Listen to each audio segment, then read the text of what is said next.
Buen día, Dios les bendiga.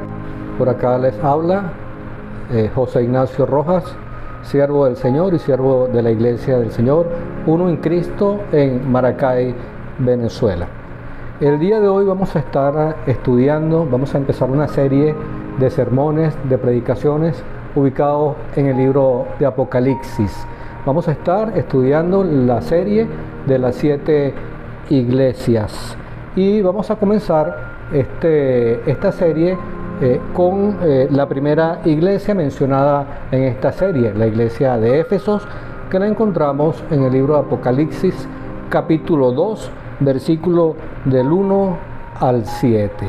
Vamos a orar para entregar este tiempo en las manos de Dios y entramos en materia de lo que venimos a hacer.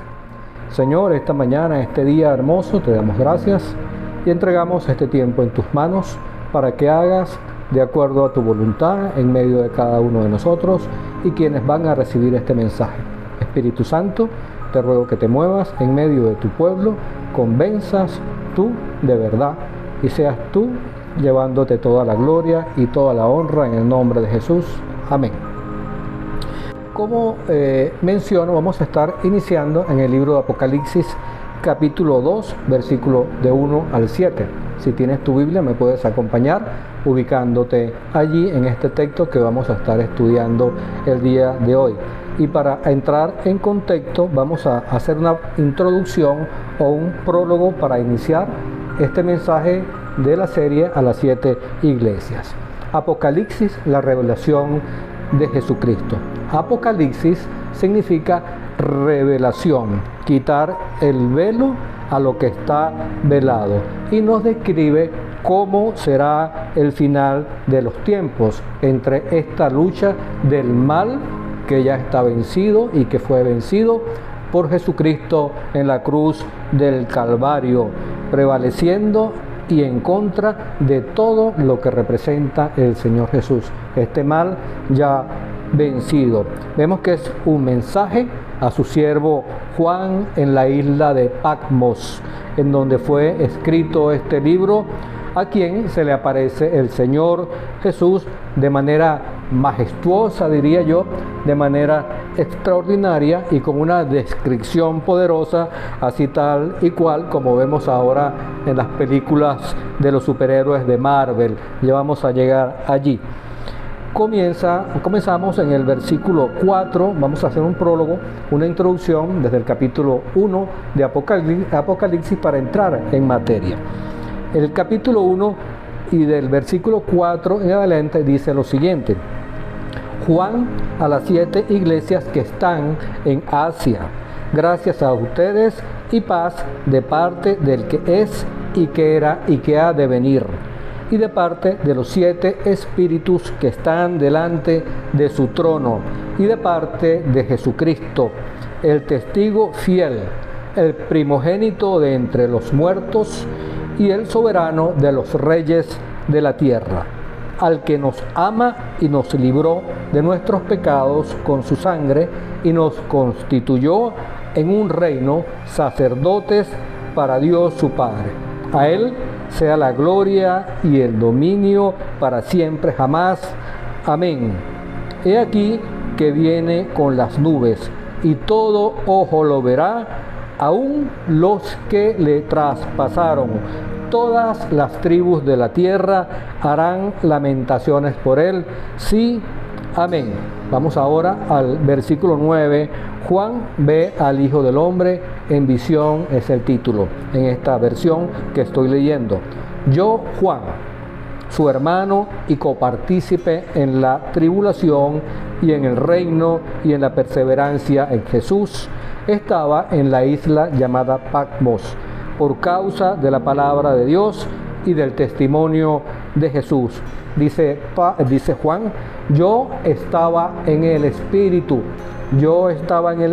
en el día del Señor, y oí detrás de mí una gran voz como de trompeta que decía: escribe en un libro lo que ves y envíalo a las 7 iglesias. Y aquí comienza a nombrar a las 7 iglesias: a Éfeso, a Esmirna, a Pérgamo, a Tiatira, a Sardis, a Filadelfia y a la Odisea. Continúa diciendo: di vuelta para ver la voz del que hablaba conmigo. Y habiéndome vuelto, vi 7 candeleros de oro. Y en medio de los candeleros vi a uno semejante al Hijo del Hombre, vestido con vestiduras que le llegaban hasta los pies, y tenía el pecho ceñido con un cinto de oro. Su cabeza y sus cabellos eran blancos como la lana blanca, como la nieve, y sus ojos eran como llama de fuego. Sus pies eran semejantes al bronce bruñido, ardiente como un horno. Su voz era como el estruendo de muchas aguas.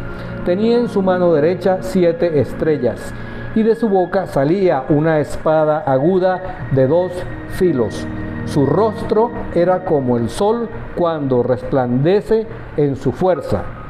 Cuando le vi, caí como muerto a sus pies, y puso sobre mí su mano derecha y me dijo: no temas, yo soy el primero y el último, el que vive. Estuve muerto y he aquí que vivo por los siglos de los siglos, y tengo las llaves de la muerte y del Hades. Así que escribe qué cosas has visto, y las que son y las que han de ser después de estas.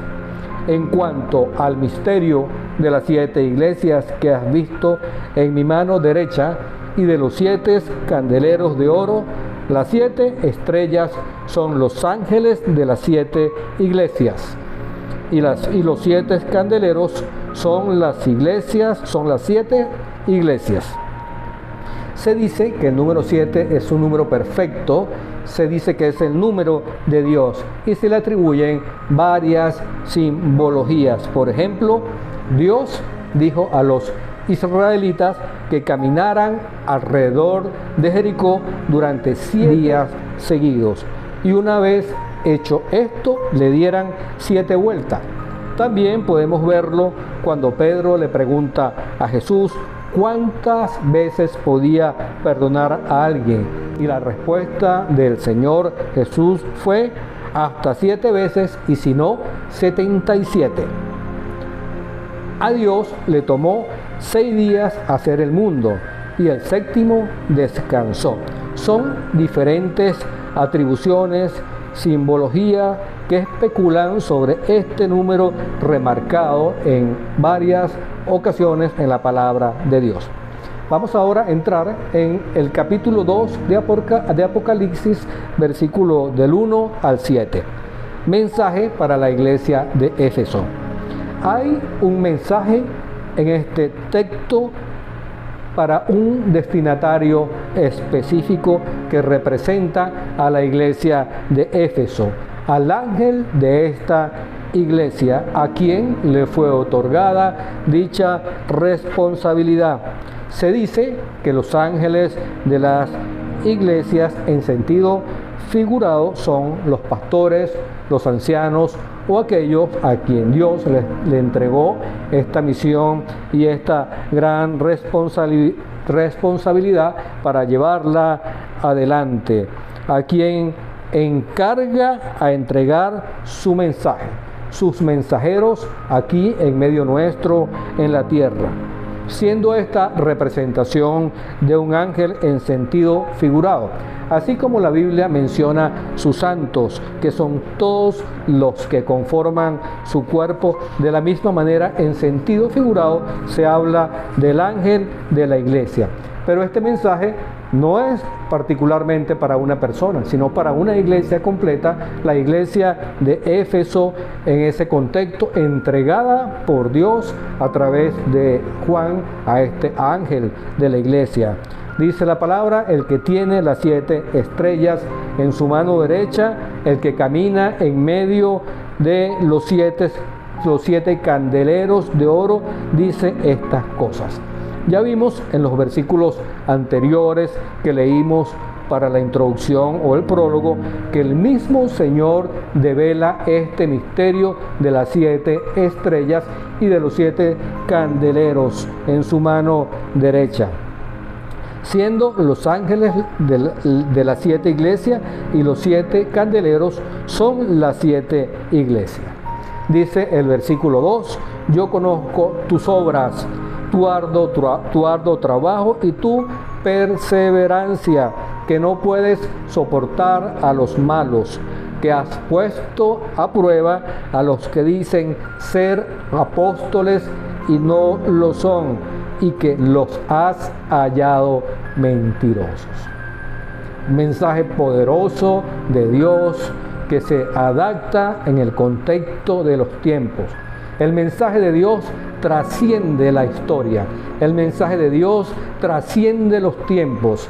El mensaje de Dios trasciende las épocas y se hace pertinente y adecuada para cada época, para cada tiempo y para cada contexto en particular. El versículo 3 continúa diciendo, además sé que tienes perseverancia, que has sufrido por causa de mi nombre y que no has desfallecido. Vemos acá varias virtudes mencionadas por el Señor hacia la iglesia de Éfeso.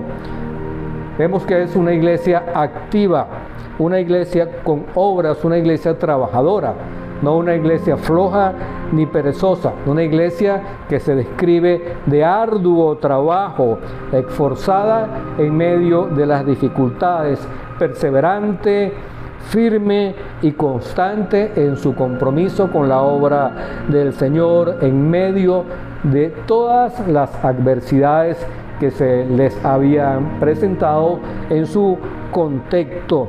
Una iglesia que discierne, importante, una iglesia que sabe discernir, no consecuente con los que hacen el mal, ni les tolera. Una iglesia sabia, una iglesia astuta, que sabe distinguir entre el bien y el mal. Una iglesia que sabe ponderar entre lo verdadero y lo falso, que prueba a aquellos que se autodesignaron apóstoles sin aval o prueba de haber sido discípulos o testigos de la resurrección de Cristo, ni de sus obras de apostolados o enviados para la expansión del mensaje del Evangelio en la tierra con la predicación de ese mensaje de salvación. Esta iglesia, la iglesia de Éfeso, no se creía todo lo que le decían. No creía a todo aquel que llegaba diciendo ser un profeta, diciendo ser un apóstol, un enviado de Dios, sino que lo ponía a prueba, discernía entre lo verdadero y lo falso. No creía en los charlatanes, aquellos que se aparecen con mucha palabra, con mucho verbo, muy bien arregladitos, muy bien vestidos. Esta iglesia no se dejaba deslumbrar por este tipo de cosas. Personalidades encantadoras en medio del pueblo de Dios, con fines propios e intereses particulares de por medio, que quedaban al descubierto por la astucia y el discernimiento de esta iglesia de Éfeso ante los engañadores de oficio, siendo encontrados mentirosos, siendo encontrados falsos.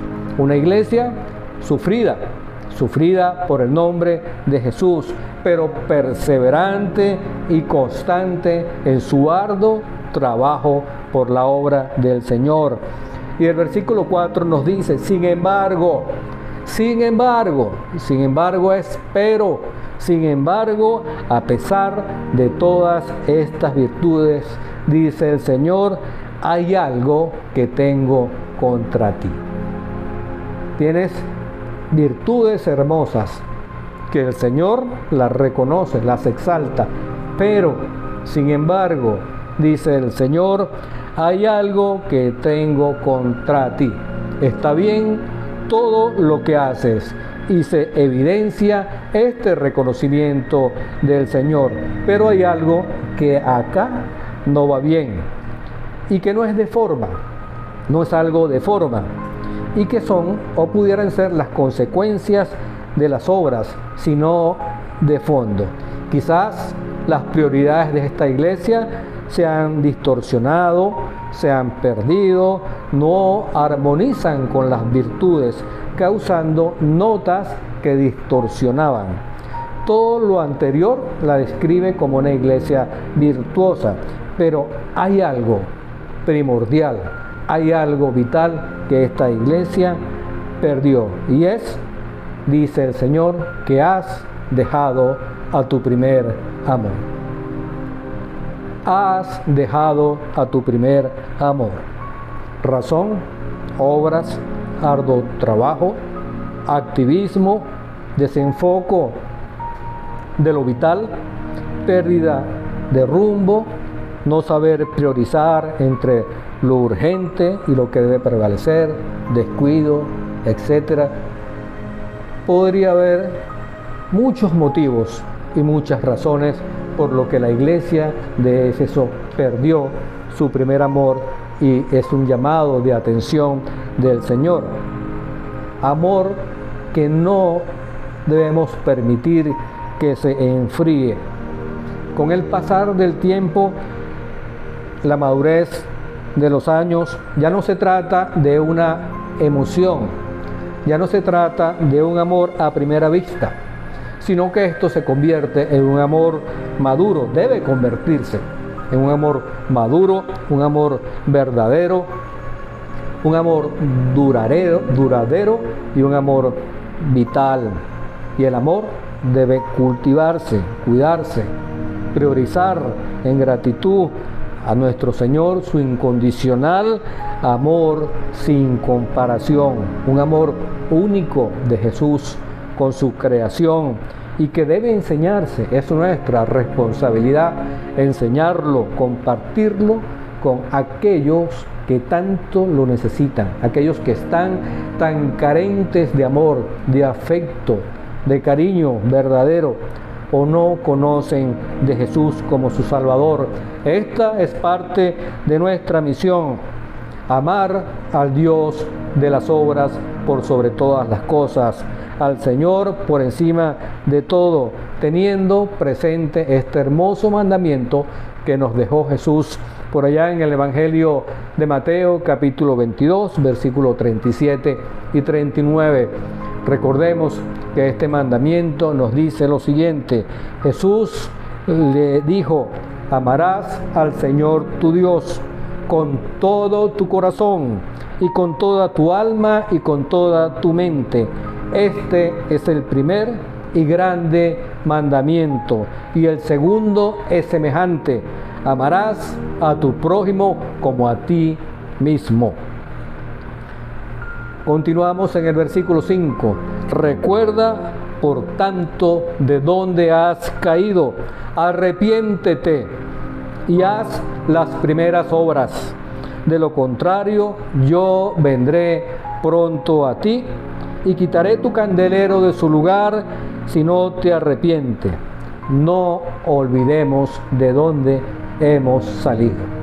No olvides de dónde has salido: de la muerte, de la separación espiritual de Dios, con destino final, muerte eterna, y gobernado por el príncipe de este mundo, que es Satanás.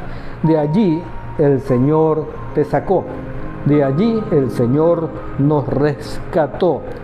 Ese hubiese sido nuestro final, y nos rescató a la vida eterna, siendo ahora morada y templo del Espíritu Santo.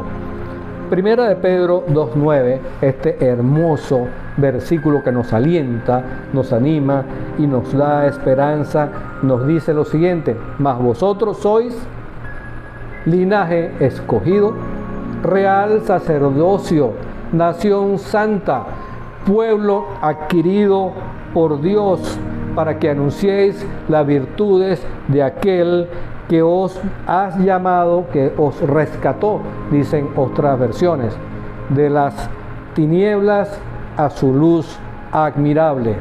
Pueblo adquirido por Dios para anunciar sus verdades, rescatados de las tinieblas a su luz admirable para anunciarlo al mundo, que Jesús nos rescata, que Jesús nos rescata del fondo y nos pone en los lugares de preeminencia. Nos pone como su pueblo, como su nación santa, como un pueblo adquirido por Dios. Un privilegio que tenemos a ser parte de este pueblo. Así que vuélvete y haz tus primeras obras. Enciende de nuevo tu amor por Jesús. Enciende ese amor por Jesucristo y su obra como si fuera la primera vez. Como si fuera la primera cita de enamoramiento con tu enamorado o con tu enamorada. Tenemos un llamado de advertencia al arrepentimiento y volvernos a nuestro primer amor y a las primeras obras y a permanecer en la preeminencia del Señor para no ser apartados a un lado. De lo contrario, dice el Señor, yo vendré pronto a ti y quitaré tu candelero de su lugar, si no te arrepientes. Y termina este texto que estamos estudiando, con el que iniciamos esta serie de las 7 iglesias, con otro reconocimiento a la iglesia de Éfeso en el versículo 6. Dice lo siguiente: pero tienes esto, que aborreces las obras de los nicolaitas, que yo también aborrezco. Entre varias teorías al respecto del origen de estos nicolaitas, una de ellas es que era una secta herética dentro de la iglesia que se encontraba allí enconada y que hacían concesiones permisivas a ciertos estilos de vida. Practicaban el libertinaje en cuanto a acciones sociales, éticas y morales, hechos aborrecidos por el Señor. Enseñaban que la libertad les permitía practicar la idolatría y la inmoralidad, práctica aborrecida por el Señor y en común por la iglesia de Éfeso. Otros dicen que los nicolaitas eran aquellos grupos que gobernaban a la iglesia y no era gobernada por los líderes, los pastores o los ancianos, sino que eran gobernadas por familias que aportaban económicamente para la obra del Señor, y en vista de este aporte ellos se apropiaban de la iglesia y dejaban a un lado a las autoridades puestas por el Señor. Así que gobernaban a la iglesia a sus gustos, intereses y prioridades, como si fuera su club, como si fuera de su propiedad, excluyendo la voluntad y la guía del Espíritu Santo para el cuerpo de Jesucristo. Y creo que estas han existido por años, estos grupos, y aún lamentablemente me atrevería a decir que persisten en algunas iglesias del Señor. Y finaliza el texto que estamos leyendo con una promesa del Señor y conclusión para el que saliera victorioso. Dice el versículo 7, el que tiene oídos que oiga lo que el Espíritu dice a las iglesias. Al que venza le daré de comer del árbol de la vida que está en medio del paraíso de Dios. Al que venza. O sea que hay vencedores y hay perdedores también. Como iglesia contemporánea debemos aprender el mensaje que está en este texto para nosotros. Aprender lo que este texto nos quiere enseñar, lo que en este contexto y en esta época Dios nos está hablando por estos mensajes a las 7 iglesias, y evaluar qué es aquello que puede apartarnos de Dios, que haga que perdamos o se enfríe o dejemos a un lado nuestro primer amor. En la actualidad no podemos señalar que estamos descuidando a nuestro primer amor o se está enfriando por un activismo eclesial o la frecuencia o cantidad de obras, porque la situación pandemia no lo permite en el mundo actualmente por todas las restricciones sanitarias establecidas. Está pasando lo contrario. Pocas obras, poco activismo y muchas personas enfriándose. Muchas personas dejando de congregarse, muchas personas dejando de buscar al Señor, de leer la palabra, de practicar la oración, de practicar los ayunos. Así que vemos que los extremos son malos. No muchas obras, no mucho activismo y ninguna obra y ningún activismo. Y de esta manera, iglesias, personas enfriándose.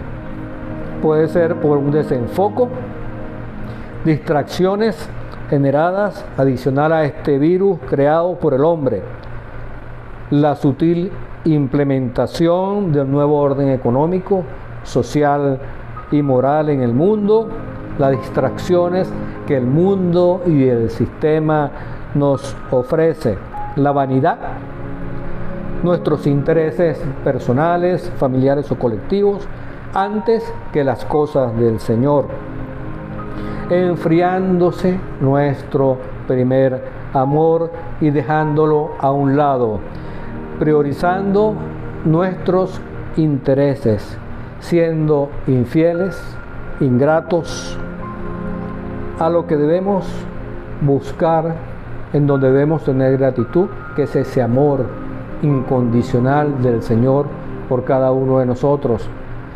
Amor que costó precio de sangre en la cruz del Calvario.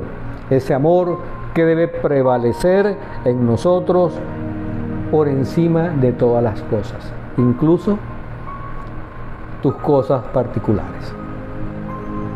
El amor a Dios debe prevalecer por sobre todas las cosas, tus intereses y tus cosas particulares. Al amor hay que cultivarlo, el amor hay que abonarlo, el amor hay que regarlo para que se mantenga fresco, para que se mantenga cuidado. Nuestro amor por el Señor debe nutrirse con la lectura de la palabra, con el correcto entendimiento del mensaje de Dios para tu vida, con la oración, estrechando nuestra relación y nuestro contacto con el Señor y aplicando sus enseñanzas a nuestras vidas obedientemente, escuchando sus instrucciones e indicaciones que nos da el Espíritu Santo y dejadas en nuestras manos a través de su palabra escrita, no dejando de congregarse. No dejando de congregarse. Así no lo creas, es de suma importancia el congregarse para nuestro crecimiento, nuestro mantenimiento espiritual. La conclusión, finalizando este mensaje, es un llamado a examinarse en lo individual, en lo familiar, en lo colectivo, examinar nuestras metas, examinar nuestros propósitos, nuestras prioridades establecidas, con un llamado al arrepentimiento y volver a ese primer y sublime amor. Yo quiero gozar de esa promesa con la que finaliza este texto para los vencedores y comer de ese árbol de la vida mencionado que está en el medio del paraíso.